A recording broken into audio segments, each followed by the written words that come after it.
Oi, gente, olha nós aí de novo, né? Vamos dar continuidade aqui às nossas aulas. Como eu combinei na última aula, utilizaremos esse mesmo slide, que ele é muito bacana, muito completo. Inclusive, não deixa eu esquecer de deixar para vocês o link dele. Vale muito a pena dar uma olhada para dar uma estudada nele, tá bom? Vamos lá, Guerra da Coreia acontece no período de 1950 a 1953. 2 milhões de almas são perdidos, né? Nós vamos ter aqui, como mostra o mapa, no mapa do canto direito aí, o único mapa, inclusive, né? O norte vai ser comunista e o sul capitalista, né? O norte vai ser apoiado, então, pela China, pela União Soviética, e o sul pelos Estados Unidos e pela ONU, tá? Quem é que vence essa guerra? Ninguém, porque senão teríamos uma Coreia, né? Apenas, novamente. Mas aqui nós temos as duas Coreias divididas, né? Existe essa divisão. Esse é um dos principais desdobramentos da Guerra Fria, né? Então a influência comunista sobrepuja a Coreia do Norte e a influência capitalista sobrepuja a Coreia do Sul, tá bom? Então por isso quando a gente vê nas reportagens, né? Fala na Coreia do Sul, Seul é muito desenvolvida, muita tecnologia, porque houve investimento dos Estados Unidos, né? Ali os países nessa Guerra Fria tentando mostrar qual sistema era melhor, né? Tentando buscar países, né, que aderissem a esse sistema, ou capitalismo ou comunismo, e assim permanece até nos dias de hoje, tá? Bom, aqui nós temos algumas imagens, né? Se vocês observarem, olha só, a diferença da bandeira é mínima, né? As cores são as mesmas. Aqui nós temos uma estrelinha vermelha representa o quê, gente? Vocês já sabem, né? Comunismo aí. E aqui, nessa imagem, mostra muito a questão da bipolaridade, o mundo dividido, tá vendo? Ó, aqui a foice de mão e o martelo, lado comunista, e aqui, né, o cifrão, lado capitalista, né? De um lado aqui mais tecnologia, mas também, né, aqui uma espadinha, tá vendo? Contra as pessoas, né, mais pobres, mais simples, tá vendo? Então vamos lá. Próxima, outro desdobramento importantíssimo, que é a Guerra do Vietnã. Importante vocês entenderem nessa perspectiva histórica que são os desdobramentos da Guerra Fria, tá? Então a Guerra do Vietnã, ela ocorre em 1964. Isso lembra alguma coisa para vocês? Né? E ela acaba em 1975. 3 milhões de almas são perdidas. O norte comunista, o sul capitalista. Aqui nós temos a vitória do norte. Tá? Deixa eu explicar uma coisa legal para vocês, que vai fazer vocês lembrarem. Olha só, os Estados Unidos tinha na época o maior exército, o exército mais bem treinado, de uma tecnologia de ponta. Os Estados Unidos perdem, né? Perdem, eles são escorraçados no Vietnã. Então, por isso a mídia americana busca retratar filmes, né, que mostrassem ali, né, uma vitória dos Estados Unidos, né, porque os Estados Unidos não vai ter um prejuízo muito grande na guerra do Vietnã. Qual que é o maior expoente dessa mídia? Rambo. É isso mesmo, o Rambo.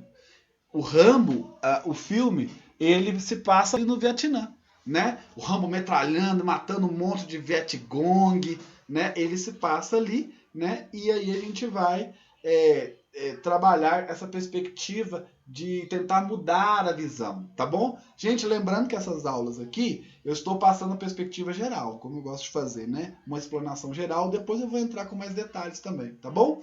Para vocês. Então, mas aqui dando para entender, para resumir, para a gente entender essa história mundial, voltar para ela, que a gente ficou tanto tempo se debruçando na história do Brasil, né?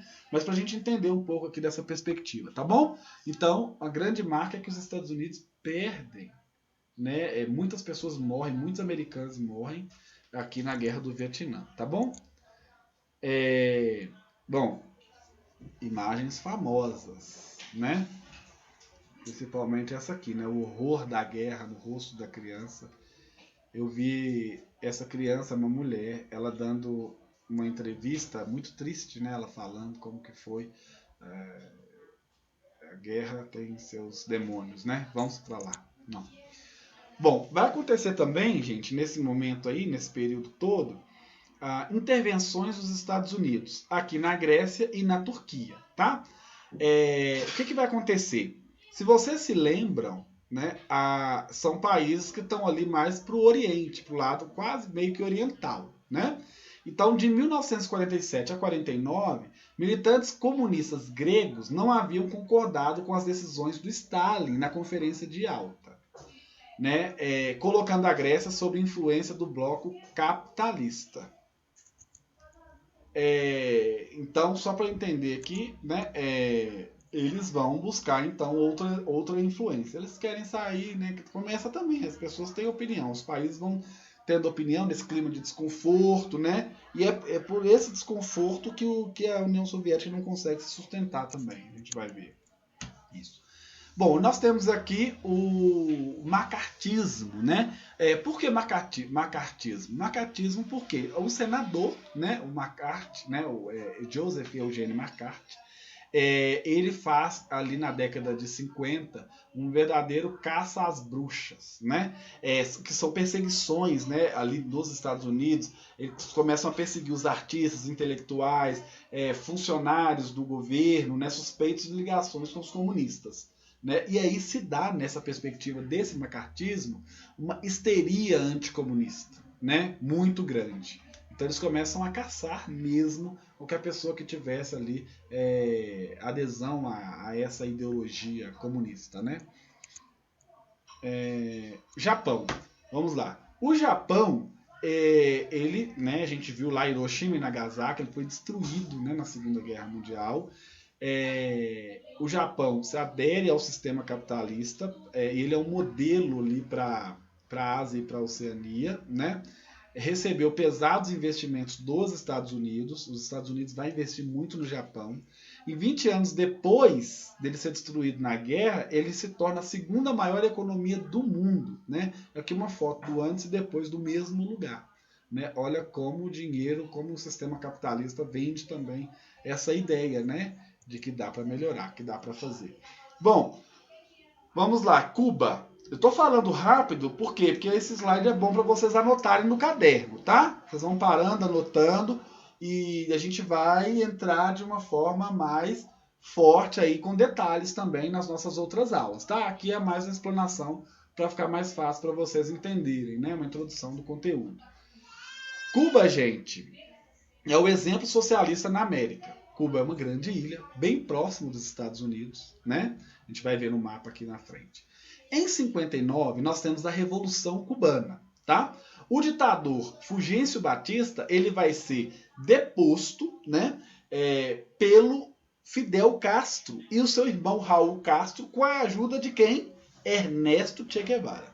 Então existe a Revolução Cubana em 59 e a ascensão de Fidel ao poder na frente, né, de Cuba. Em 61, o presidente aqui, JFK, é o Kennedy, tá?